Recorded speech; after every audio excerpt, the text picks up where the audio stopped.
Olá pessoal, vamos dar continuidade então. Essa é a nossa terceira aula sobre contabilidade geral, tá bem? Então vamos falar aí de compras e vendas, né? Conforme nós falamos, na indústria você tem o IPI e o ICMS. E esses dois impostos você pode recuperar, ok? Você vai fazer a diferença entre o IPI que você pagou, não é, naquilo que você comprou, e o IPI do que você vendeu. E você vai somente recolher ao governo a diferença entre o que você pagou e entre o que você recebeu, ok? São impostos não cumulativos, ok? Quando o comércio compra da indústria, o IPI na nota fiscal ele é somado ao valor da mercadoria, não é a ser guardada no estoque, ou seja, a indústria, o comércio, ele não recupera o IPI. Portanto, o IPI, quando vai da indústria para o comércio, ele fica no preço da mercadoria, tá bem? Mas o ICMS não, o ICMS é recuperável também pelo comércio. NF na indústria e NF no comércio, não é? Então você na indústria terá esses exemplos aí que nós citamos acima, não é? De recuperar o IPI e o ICMS. E no comércio não, no comércio o IPI vai virar preço e depois ele vai recuperar somente o ICMS. ICMS daquilo que comprou, ICMS daquilo que vendeu, perfeito? Impostos a recuperar são os direitos da empresa com o governo, ok? Impostos a restituir é aquilo que é pago a maior, né? Você tem que receber de volta ou quer receber de volta. Impostos a pagar, a empresa deve recolher para o governo. Então você vai recuperar o IPI e o ICMS que você recolheu, né, através das suas vendas com aquilo que você comprou e vai restituir, por acaso, se você pagou algo a maior, vai receber de volta do governo, ou você vai pagar, não é, aquilo que você tem que recolher conforme suas vendas para o governo, abatendo daquilo que você comprou, perfeito? Compensação dos impostos você vai fazer com aquilo que você tem a recolher e aquilo que você tem a recuperar, os seus direitos e os seus deveres, perfeito? Tranquilo, não é? Não tem terror, é fácil de explicar até. Os métodos para controle dos estoques, tá? Então, quais são os métodos existentes? Um deles é o PEPS, né? Também chamado de FIFO, né? O PEPS é o primeiro que entra ou o primeiro que sai, ou em inglês aí o first in, first out. Primeiro que entra, primeiro que sai.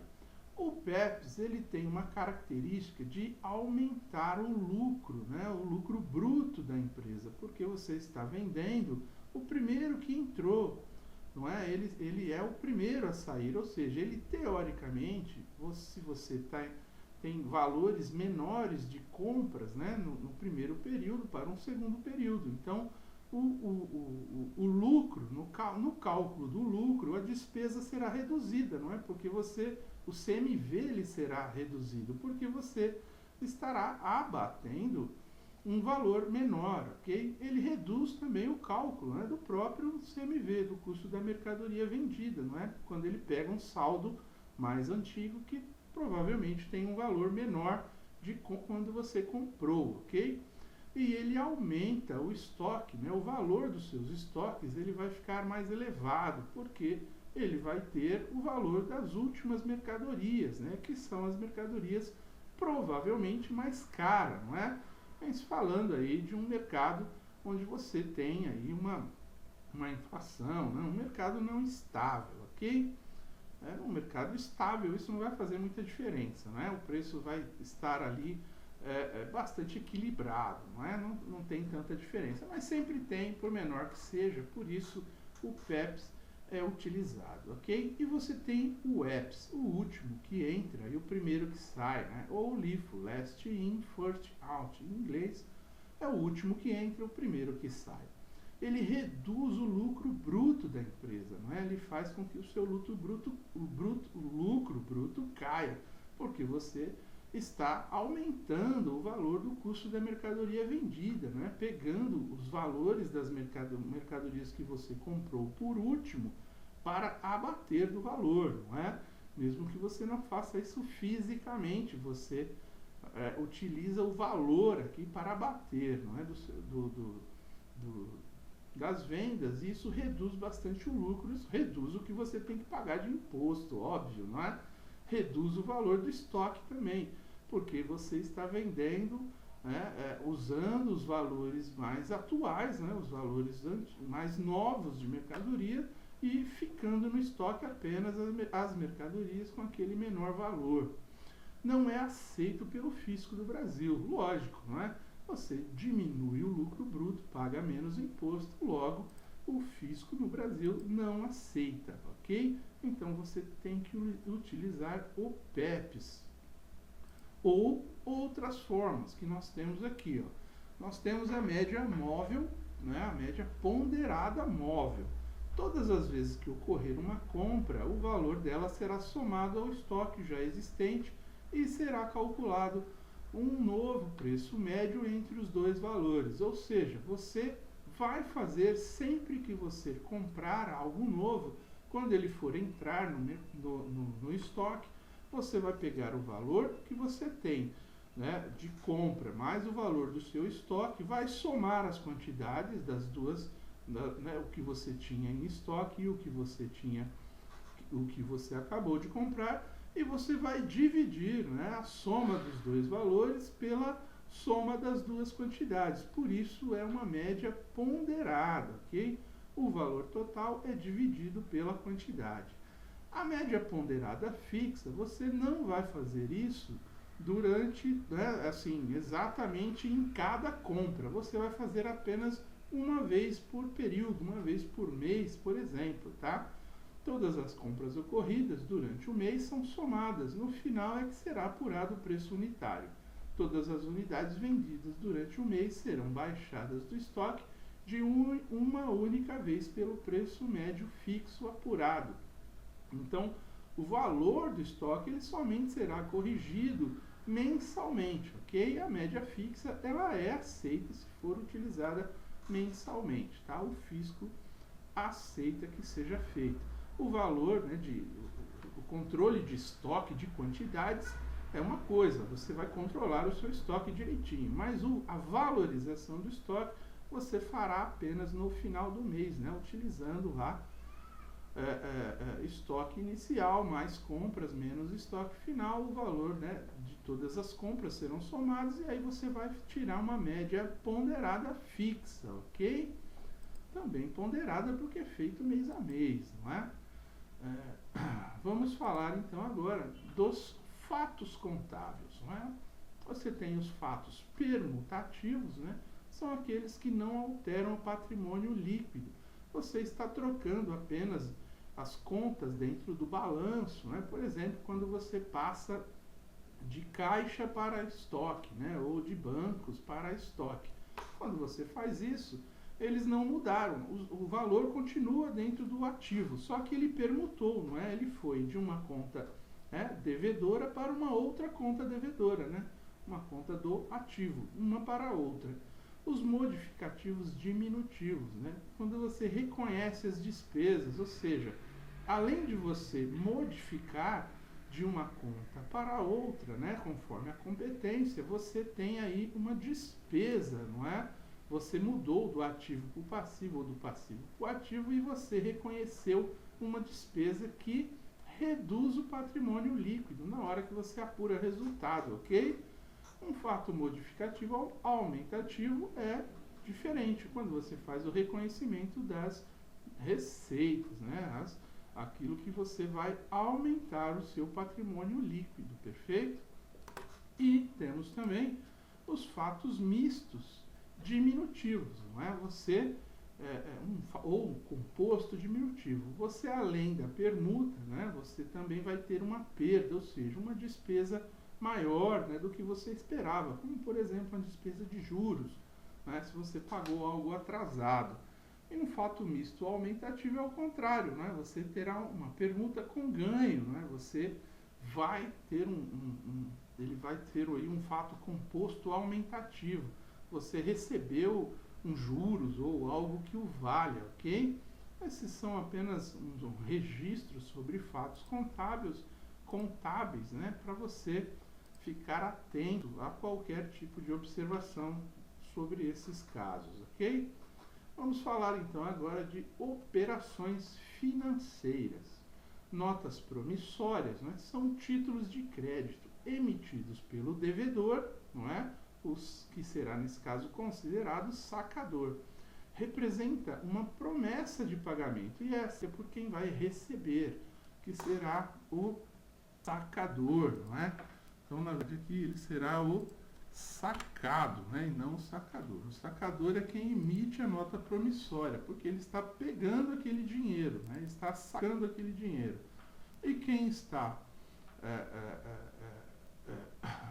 quem está dando o pagamento, ele será o sacado, ele é que vai fornecer e terá a nota promissória na sua mão para receber mais adiante, obviamente com juros, não é? Duplicatas, não é? São os boletos, né? São os títulos de crédito emitidos pelo credor, né? O sacador, em operações de venda a prazo. Duplica os dados da NF, por isso que é chamado de duplicata. Quem emite é quem irá receber, não é? Então eu vendi algo, eu vou emitir a nota fiscal e, se for no meu caso, dependendo do meu tipo de comércio, né? No meu tipo de indústria, eu tenho que emitir a duplicata, ok? Porque o pagamento é a prazo. Então, essa duplicata, eu serei o sacador, não é? Porque sou eu quem vai receber esse dinheiro, tá? Se extraviar, emite uma triplicata, tá? Ela é uma segunda via da duplicata. A apropriação de encargos financeiros, ela é feita conforme a vigência, ok? Conforme o período de competência, tá bem? Nós vamos ver esse exemplo bastante detalhado mais à frente. E as provisões, não é? São contas patrimoniais do grupo ativo, não é? Retificadoras e passivo. Todas têm natureza credora, todas as provisões. Então, quando eu faço uma provisão para pagamento de 13º, ela entra no passivo, né, circulante ali. Porque ela é menor, né? Será uma despesa menor que 12 meses, está no circulante e é uma obrigação, ok? Então eu estou fazendo uma provisão de uma obrigação. Agora, quando ela é uma provisão para ajuste, né, de valor de estoque, por exemplo, ela é uma retificadora que vai lá para a conta do ativo, ok? E ela será credora, mesmo na conta do ativo, onde somente tem as contas devedoras, ok?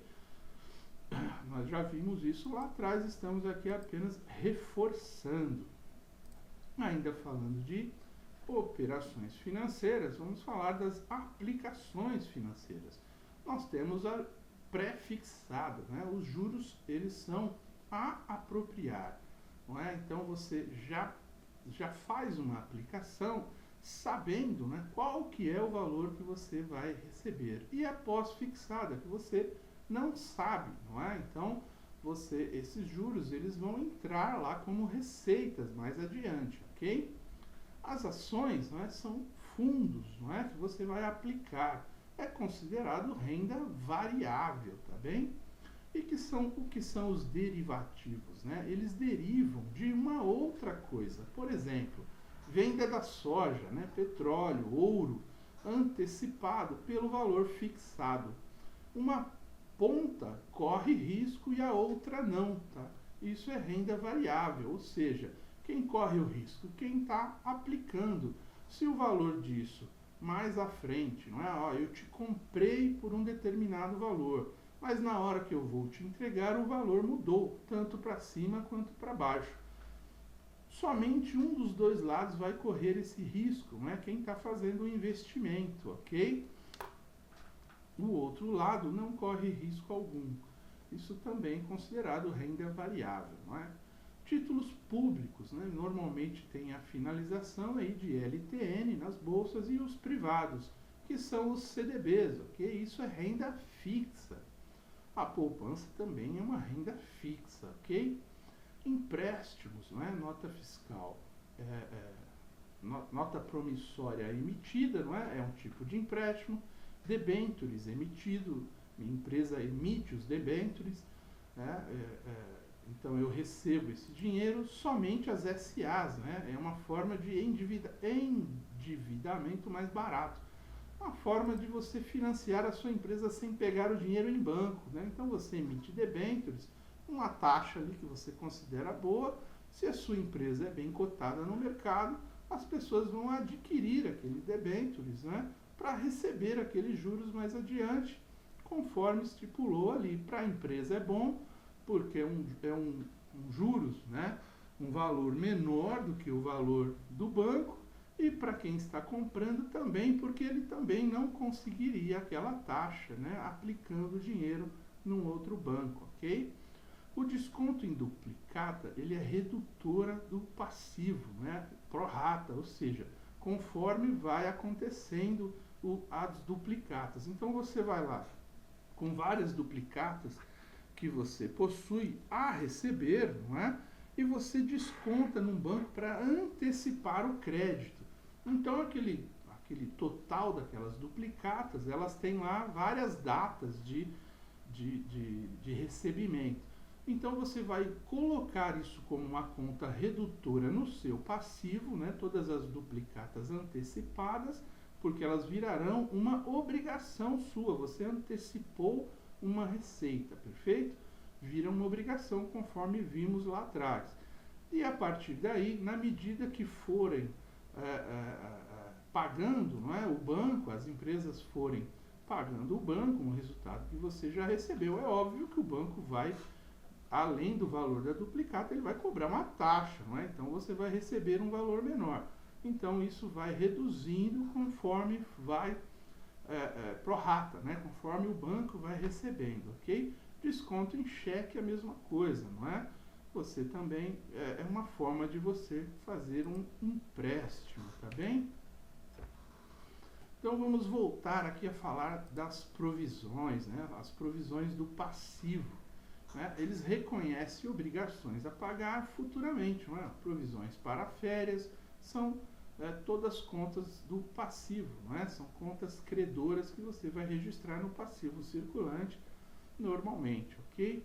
Provisões para 13º salário, provisões para encargos sociais, provisões para contingências, né, causas trabalhistas, ações judiciais, tá? Não tem nada a ver com reservas, tá, de contingência, é outra coisa que nós já vimos.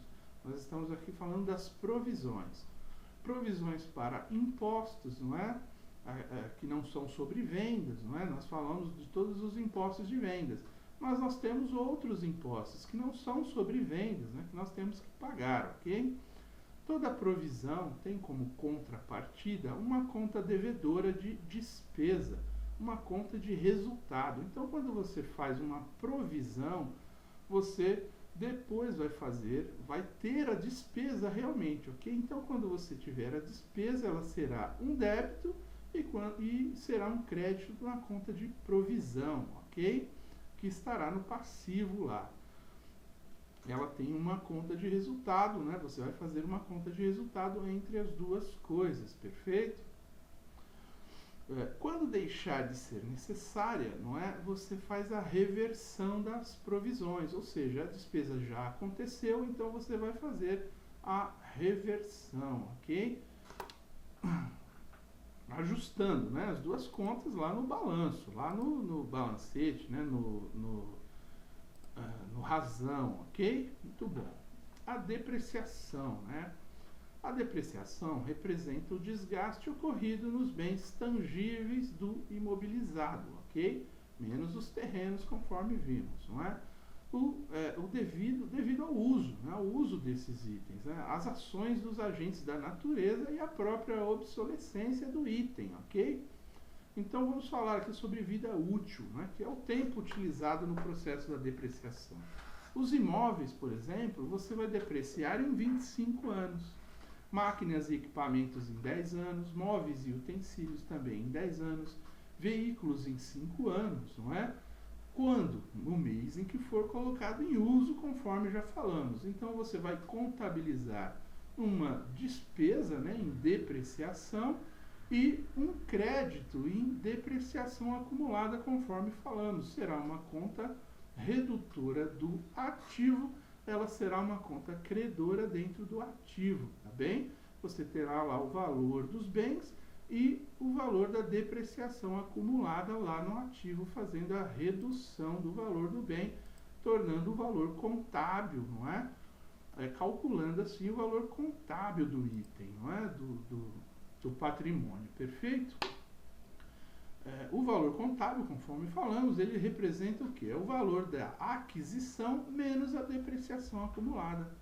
Exemplo, né? Se você comprou uma máquina por 10 mil, você depreciou, né? Você tem uma depreciação acumulada de 3, o valor contábil será 7, ok? Bastante simples. Reparos, manutenção e consertos são lançados em despesas, ok? Não são investimentos, não tem depreciação nesses casos. Quando você faz a venda de um imobilizado, ele vai entrar lá no LALUR para apurar, né, apuração de lucros e resultados, ok? O valor residual estimado é um valor, né, um percentual do bem que não está sujeito ao processo de depreciação. É opcional e, se for adotado, deverá ser atribuído antes do início da depreciação, ok? Se você quiser colocar um valor residual lá para aquele item, não é? Você já deixa aquele item sem depreciar esse percentual, ok? Aí podem existir vários motivos econômicos e pode variar muito isso, o porquê de se optar por um valor residual. Depende da empresa, do objeto, enfim, não é? Do investimento e outros mais. Quais são os métodos de depreciação utilizados? O linear, não é? Um cálculo em linha reta, o valor do bem dividido pela vida útil, não é? Abater o valor residual, se houver. Então, você tem lá o valor de 10 mil, se você tem um valor residual, você vai abater, por exemplo, se for 1.000, e você vai depreciar 9.000. 9.000 dividido pelo valor da vida útil, conforme nós vimos lá. Se for um bem de 10 anos, não é? Vai dividir mensalmente por igual e vai depreciando conforme vai passando os anos, ok? Os meses. A depreciação pela soma dos algarismos em cotas crescentes ou decrescentes, né? Também é outra forma de cálculo. Como é isso? Você vai somar os dígitos da vida útil do bem. Por exemplo, se for crescente, você vai somar 1, mais 2, mais 3, mais 4, mais 5, mais 6, mais 7, mais 8, mais 9, isso vai dar 55. A depreciação do primeiro ano será 1 dividido por 55 avos do valor do bem. Decrescente, a conta será o inverso, ok? Então, você vai ver que se ela for crescente, você pagará um valor, né, terá uma depreciação bastante pequena no início e bastante grande no fim. E quando for decrescente, o inverso. A amortização, conforme falamos, ela será para os bens intangíveis, né? E a exaustão por elementos da natureza, tempo do contrato ou capacidade estimada. A exaustão no caso de minas, não é? A amortização no caso de contratos, por exemplo, ok? Só que tem uma diferença aqui na exaustão. A exaustão, o débito, não é? Ele não é despesa, ele é estoque. Ele vai para o estoque e o crédito vai para a exaustão acumulada, ok? Então, você, na verdade, quando você terminar a exaustão, ela estará toda dentro do estoque. O material da mina, não é? Que foi retirado, por exemplo. Quando o minério for vendido, o valor do custo será lançado nas despesas, como o custo dos minérios vendidos, ok? Nesse caso aqui da exaustão, perfeito? Bastante simples, não é? Somente acompanhar o raciocínio, tá bem? Pois muito bem. Então, encerraremos essa nossa aula aqui e voltaremos na próxima aula com um exemplo prático de exercício de contabilidade, tá bem? Até aqui eu agradeço. Muito obrigado e até mais.